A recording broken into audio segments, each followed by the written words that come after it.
All right, so get this. Today we are diving into, get this, a story about a candle. A candle? Yeah, but not just any candle, right? This is a candle that managed to ignite like a full-blown social media storm. Oh, okay.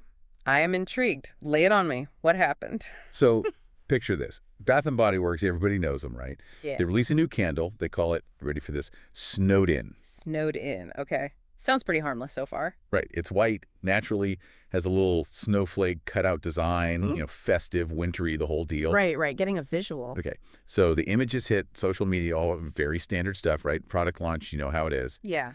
But then, some people start pointing out that the candle with the white and the shape, it kind of sort of resembles, wait for it, KKK hoods and robes. Oh, wow. Okay, I see where this is going.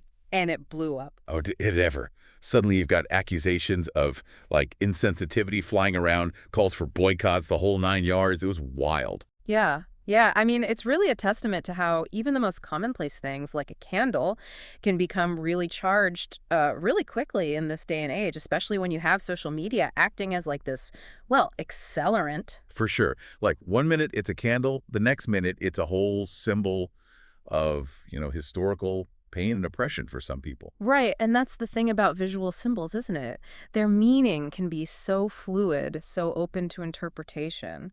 What one person might see as totally benign, someone else might see, well, as you said, as something really loaded and potentially hurtful. Totally. And the internet, there's no hitting undo once something like that takes off. Yeah. So Bath& Body Works had to scramble. They issued an apology, of course, saying they never, ever intended to evoke, the KKK imagery. Of course. And they pulled the candle from stores and online, which, I mean, what else can you really do at that point? Damage control 101, right. Although the question is it ever really enough? I mean, the internet remembers, right? Right. And here's the thing. This wasn't even the first time Bath& Body Works found themselves, like, wading into hot water, Yeah, right? really? Yeah. Remember their 2022 Black History Month, what was it, campaign? Oh, right, right, with the kente cloth designs, yes. Yes, that whole thing, right, where they were accused of, like, cultural appropriation. Right. So for those who aren't familiar, kente cloth, it's a very specifically meaningful fabric, originating from the Ashanti people of Ghana. Mhm. It's traditionally worn for like celebrations, ceremonies, important events.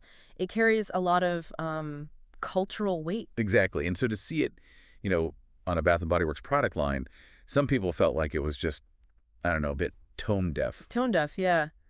And I think it speaks to this larger conversation about corporations and cultural sensitivity, right? I mean, they did partner with civil rights organizations, made a donation, all that, which is great. Right. But for many people, it felt, I don't know, kind of surface level. Like they were trying to, align themselves with a movement, but without really engaging with the, like, deeper significance, the nuance of it all. And that seems to be the recurring theme with Bath& Body Works. Yeah. They seem to have these blind spots when it comes to how their products, or their campaigns might be perceived. Uh-huh. Or maybe just how easily things can get misinterpreted. It does make you wonder, right? Like, are these isolated incidents or is there something more systemic going on, like within the company culture, maybe? Yeah.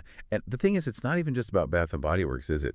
Like the whole candle thing, it really it highlighted just how differently people interpret images. Oh, absolutely. And I think social media really gives us a front row seat to that, to those really diverse perspectives. Yeah.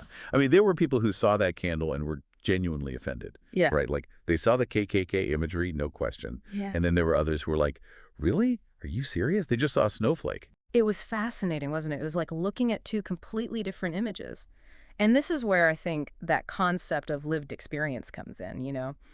Our backgrounds, our beliefs, our personal histories, it all colors how we see the world, how we interpret what we see. Totally.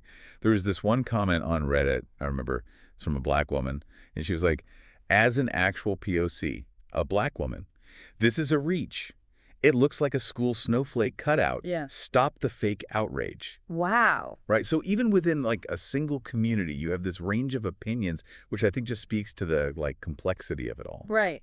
Because ultimately, what might seem harmless to one person, even within the same cultural group, might be really offensive to another. It all depends on their individual experiences. Right. It's like, how can any company really navigate that? I mean, it's kind of a minefield out there. It really is. And it just underscores this bigger question, right?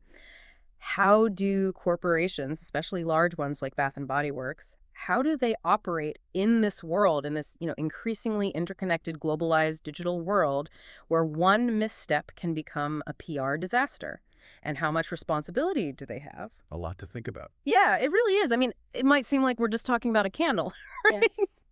But it's so much bigger than that, isn't it? This whole situation forces us to consider how corporations should, appropriately engage with cultural symbols and identities in a way that's, respectful and sensitive.